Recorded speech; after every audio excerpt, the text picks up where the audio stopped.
پھر اسی طرح شہید کا ایک اور عزت و احترام یہ ہے کہ مرنے کے بعد اسے ہر فتنے سے نجات مل جاتی.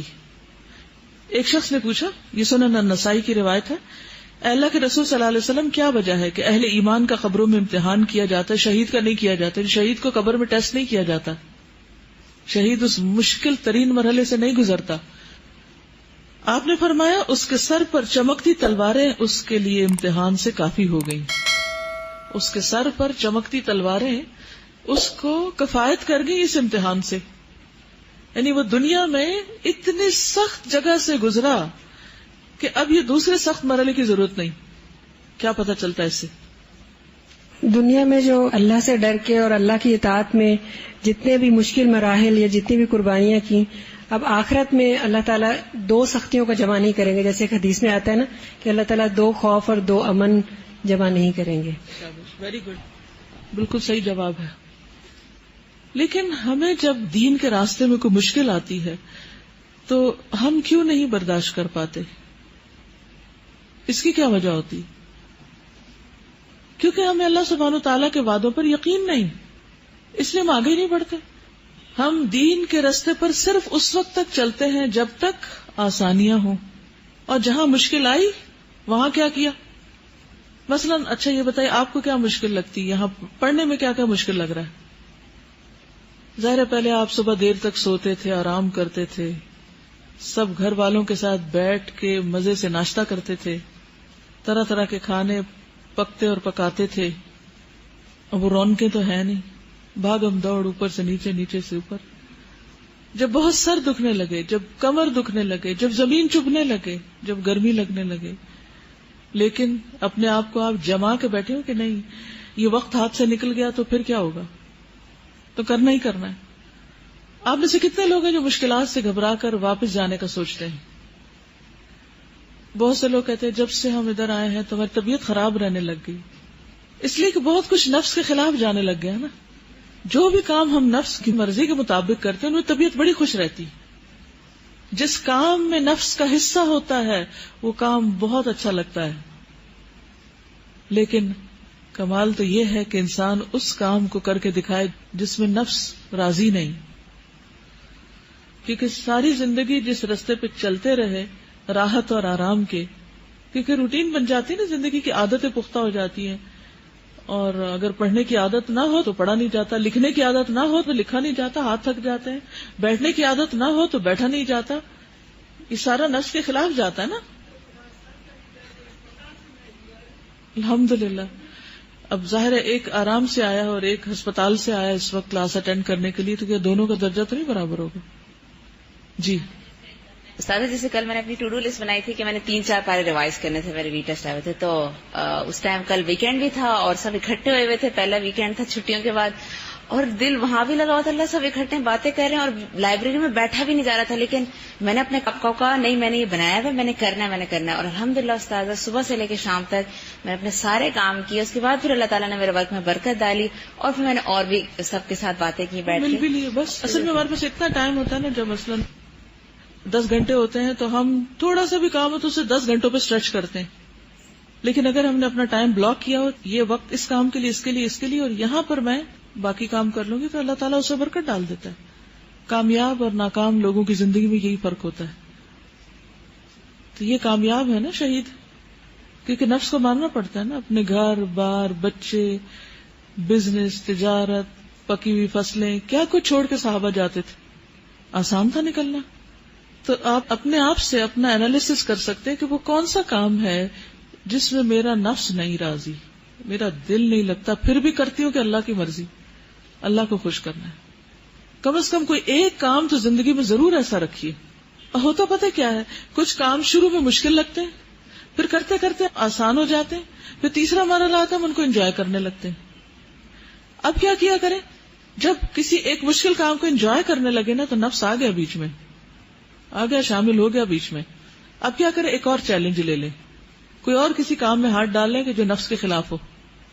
پھر اس میں کرتے کرتے کرتے جب دیکھیں کہ نفس یہاں بھی راضی ہو گیا ہے، ایک اور مشکل چیلنج لے لیا کریں.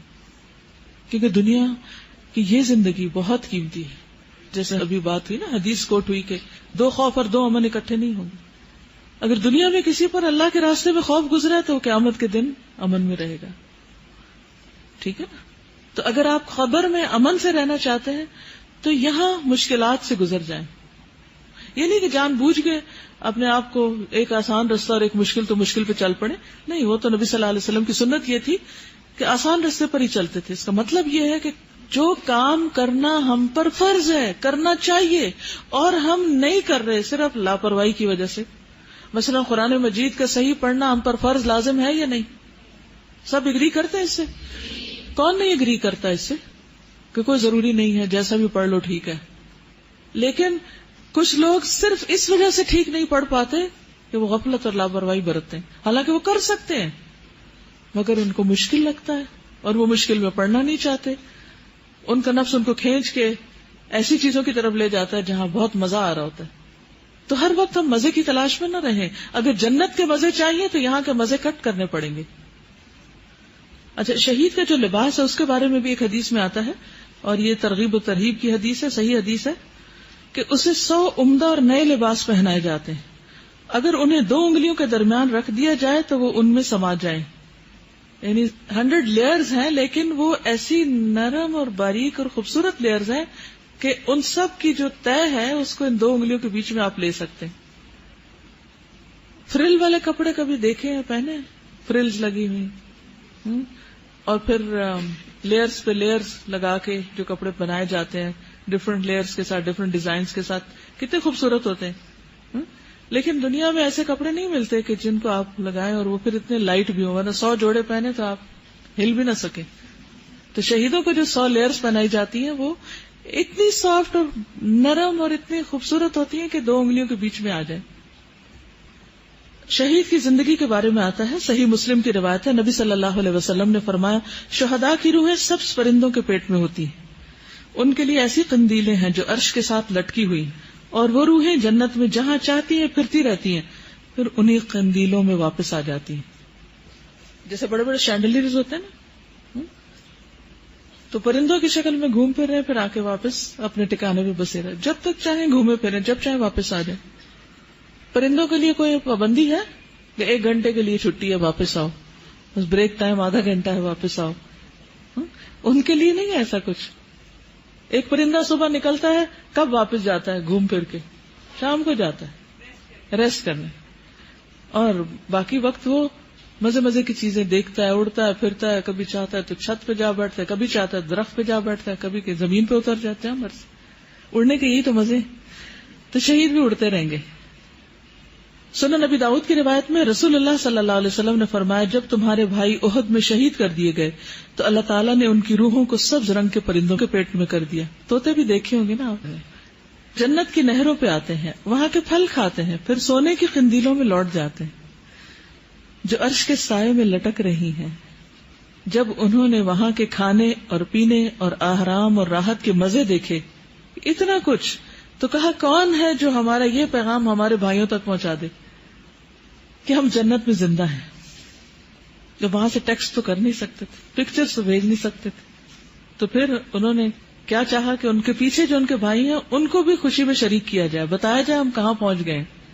ہمیں رزق دیا جاتا ہے تاکہ وہ جہاد سے بے رغبت نہ ہو جائیں اور لڑائی میں بزدلی نہ دکھائیں. چنانچہ اللہ تعالیٰ نے آیت نازل کی، وَلَا تَحْسَبَنَّ الَّذِينَ قُتِلُوا فِي سَبِيلِ اللَّهِ أَمْوَاتًا. وہ لوگ جو اللہ کی راہ میں قتل ہوئے ان کے بارے میں یہ خیال ہرگز نہ کرو کہ وہ مردہ ہیں، بلکہ وہ زندہ ہیں، اپنے رب کے پاس رزق دیے جاتے ہیں، ان کی مہمانی ہوتی. پھر سبز خیموں میں بھی ان کا قیام ہوتا ہے. مسند احمد کی روایت ہے، رسول اللہ صلی اللہ علیہ وسلم نے فرمایا، شہداء جنت کے دروازے پر موجود ایک نہر کے کنارے پر سبز رنگ کے خیمے میں رہتے ہیں، جہاں صبح شام جنت سے ان کے پاس رزق پہنچتا ہے. وہ واپس آنے کی بھی تمنا کرتے ہیں، لیکن پھر شہید ہونے کے لیے. نبی صلی اللہ علیہ وسلم نے فرمایا، جنت میں داخل ہونے والوں کو زمین پر جو کچھ ہے اگر وہ سب بھی دے دیا جائے تو پھر بھی وہ اس دنیا میں نہیں آنا چاہیں گے سوائے شہید کے. وہ اس عزت اور اکرام کی بنا پر جو اسے ملا وہ تمنا کرے گا کہ وہ دنیا میں پھر واپس جائے اور 10 بار اسی طرح اللہ کی راہ میں مارا جائے، پھر جائے، پھر مارا جائے، پھر آئے، پھر جائے، پھر مارا جائے، پھر آئے.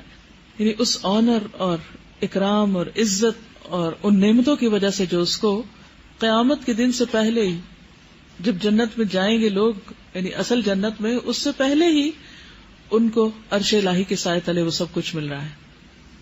آپ دیکھیے کہ اس وقت دنیا حاصل کرنے کے لیے کیسی کیسی کوششیں کرتے ہیں. مثلاً اگر آپ یہ چاہیں کہ بحریہ ٹاؤن میں گھر خرید لیں تو کیا کرنا پڑے گا، کتنا کام کرنا پڑے گا، کتنی محنت کرنی پڑے گی. ہاں نارملی آدمیوں کا یہ ہوتا ہے نا کہ ہم لوگ اپنی وائفس کو مطلب ایسا گھر لے کے نہیں ایسے ہو، پھر ان کا پورا ریسٹ جو ہے وہ بالکل ایک طرف ہوتا ہے، رات کو انہیں پوری اٹینشن دینی ہوتی ہے ٹورڈز دیئر بزنس، اور دین دے کین اچیو سم تھنگ، ادروائز نو. ڈبل جابس کرتے ہیں، کئی بزنس کرتے ہیں تاکہ وہ زمین پر جنت کا ایک ٹکڑا لے سکے. اب اس کو کمپیئر کیجئے، عام مرنے والا جب وہ جنت میں جائے گا اور اسے کہا جائے گا اچھا زمین میں جو کچھ سب لے لو، تمہارے نام کر دیتے ہیں، پوری زمین تمہیں لکھ دیتے ہیں، وہ پھر بھی نہیں آنا چاہے گا. کوئی ضرورت نہیں ان گھروں کی اور دنیا کی نعمتوں کی. لیکن ہمیں یقین نہیں نا، اس لیے ہم دنیا کے لیے تو بہت محنت کرتے ہیں، بھاگ دوڑ بھی کرتے ہیں، لیکن جنت کے لیے اس شوق اور اس یقین کے ساتھ نہیں کرتے کہ واقعی اللہ کا راستہ اور اس پر مجھے محنت کرنی. اگر ہم کرنے والے ہوں تو ہمارے حالات یہ نہ ہوں، بہت آگے چلے جائیں. کل ہمارے بچے گئے ہوئے تھے مری، تو واپس آ کے میں نے پوچھا کہ کیسا رہا، کہتے بہت اچھا، لیکن ایک انسیڈنٹ سے دل میں بہت زیادہ تکلیف ہے کہ ابھی ہم کیا کر رہے ہیں. میں نے کہا کیا ہوا؟ کہتے وہاں ایک 10 سال کا بچہ تھا، تو ہم چل رہے تھے تو وہ ہمارے ساتھ لگ گیا کہ مجھے کچھ دو. تو کہتے ہمارے جیب میں بڑے نوٹ تھے، چھوٹا نہیں تھا اور بچہ چھوٹا تھا، تو خیر ایک کے پاس کچھ نکل آیا. تو اس نے پوچھا تمہارا نام کیا؟ تو اس نے اپنا نام بتایا. اس نے کہا اچھا تمہیں نماز آتی؟ پہلے پوچھا سورۃ فاتحہ آتی؟ کہتے ہاں آتی. کہا سناؤ. تو کہنے لگا اعوذ باللہ من الشیطان الرجیم. اس نے کہا اور آگے کیا؟ اس سے آگے کیا؟ کچھ نہیں آتا. پھر کہا نماز آتی؟ کہتے ہاں. کہا سناؤ. اشہد ان لا الہ الا اللہ و اشہد ان محمدا عبدہ و رسولہ. کہا آگے؟ کہتا بس یہی ہے نا. خیر اور گفتگو ہوتی رہی. پھر کہا کہ تمہیں پتا کہ ہمیں مرنے کے بعد اللہ کو جواب دینا؟ کہتے ہاں وہ میری امی بتاتی ہیں کہ اللہ سانو تندور چ سٹے گا. تنور چ سٹے گا پنجابی میں بول رہی ہوں، یعنی اللہ تعالیٰ جہنم میں پھینکے گا. بس اللہ تعالیٰ کیا کرے گا، کون ہے وہ، بس اتنا پتا تھا اس کو. آپ دیکھیے کہ کتنے مدرسے ہیں، کتنے لوگ دین کا کام کر رہے ہیں، لیکن ان تک کوئی ابھی تک کیوں نہیں پہنچ سکا؟ کیا وجہ ہے؟ کیا وجہ ہے؟ اگر آپ میں سے جتنے لوگ صرف یہاں بیٹھے ہوئے، اگر صرف ایسے 10 بچوں کو پڑھا دیں کہ جنہیں کچھ نہیں آتا، صرف ایسے 10 بچوں کو، تو کوئی جاہل نہ رہے. اور ہمارے آس پاس ہمارے سروینٹس کے بچے، ہماری گلی میں بچے، ہمارے کون سی جگہ ایسی ہے کہ جہاں ایسے بچے نہ ہوں؟ ہر جگہ ہیں، ہر جگہ. لیکن ہمارے جو معیار ہیں اپنے اور ان کے لیے، وہ ہمیں کچھ نہیں کرنے دے رہے. ہمارے بچوں کے ایک دن کا جو کینٹین کا خرچہ ہے وہ ان کے مہینے کی فیس ہو سکتی. خود نہیں پڑھا سکتے، انہیں کسی اسکول میں داخل کرا دیں، انہیں اسپانسر کر دیں. کون بتائے گا ان کو؟ پتہ ہی نہیں کہاں سے آئے، کہاں جانا. کس قدر تکلیف دہ صورتحال ہے نا. اور کہیں بھی آپ چلے، کسی سیر و تفریح کے مقام پہ چلے جائیں، جو بچے بھی اتنے بے شمار ٹورسٹ سے ملتے ہیں، اگر ہر ٹورسٹ بھی ان کو ایک چھوٹی چھوٹی چیز سکھا دے تو کتنی تبدیلی ہو سکتی. یہ جہالت ایسے نہیں ختم ہوگی. اس کے لیے باقاعدہ ہمیں ایک جہاد کرنا پڑے گا، محنت کرنی پڑے گی، تکلیف اٹھانی پڑے گی، اور ہم میں سے ہر ایک کو کرنا پڑے گا، جس کے بھی دائیں بائیں آگے پیچھے کوئی بھی ہے. ہم کہتے ہیں ہمیں سمجھ نہیں آتی ہم کیا کام کریں، ہم کون سا کام کریں، کوئی ہماری ٹریننگ کر دے، کوئی ہمیں کچھ سکھا دے. بھئی آپ سب کو نماز آتی ہے نا اپنے پڑھنے کے لیے؟ اتنا تو آپ سکھا ہی سکتے ہیں نا. پھر جو خود کو آتا ہے وہ تو دے ہی سکتے ہیں نا. قل هو اللہ تو آتا ہے نا، آپ وہی سکھا سکتے ہیں آپ دوسرے کو. لیکن ہمارا دھیان ہی نہیں، کیونکہ اس میں نفس کو تکلیف ہے نا. ہم دین میں بھی وہ کام کرنا چاہتے ہیں جس میں نفس کو راحت ہے، جس کو کر کے مزہ آتا ہے. تو پھر اجر بھی اتنا ہی ہوگا نا. جو مزہ چاہیے وہ مزہ مل جاتا ہے اور بات ختم. پھر اسی طرح شہداء کا قیامت کے دن بھی خاص مقام ہوگا. ابو ہریرہ سے روایت ہے، اور یہ صحیح ترغیب و ترہیب کی روایت ہے. وہ نبی صلی اللہ علیہ وسلم سے روایت کرتے ہیں کہ آپ صلی اللہ علیہ وسلم نے جبریل علیہ السلام سے اس آیت کے بارے میں پوچھا کہ جب سور پھونکا جائے گا تو آسمان اور زمین میں جو بھی موجود ہے سب بے ہوش ہو جائیں گے. قرآن مجید میں آتا نا الا من شاء اللہ، مگر جن کو اللہ چاہے گا. تو وہ کون لوگ ہیں جن کے متعلق اللہ تعالیٰ نہیں چاہے گا کہ وہ بے ہوش ہوں؟ انہوں نے فرمایا کہ وہ اللہ کے شہید بندے ہیں. پھر اللہ تعالیٰ قیامت کے دن ان کو دیکھ کر ہنسیں گے، خوش ہو جائیں گے. رسول اللہ صلی اللہ علیہ وسلم نے فرمایا اللہ تعالیٰ کے ہاں قیامت کے دن افضل جہاد ان لوگوں کا ہوگا جو پہلی صف میں دشمن کا مقابلہ کرتے ہیں اور پیچھے نہیں پلٹ کے دیکھتے، پیچھے کو متوجہ نہیں ہوتے، مڑ کے نہیں دیکھتے، بیک آؤٹ نہیں کرتے حتیٰ کہ وہ شہید ہو جاتے ہیں. یہی وہ لوگ ہیں جو جنت کے اعلیٰ بالا خانوں میں داخل ہوں گے. ان کی طرف تیرا رب دیکھتا ہے اور تیرا رب جب کسی قوم پر ہنس دے تو ان کا کوئی حساب نہیں ہوتا. یعنی جس سے اللہ تعالیٰ خوش ہو جائے اور اسے دیکھ کر ہنس پڑے تو پھر اس کا حساب نہیں، وہ بے حساب جنت میں داخل ہو جائے.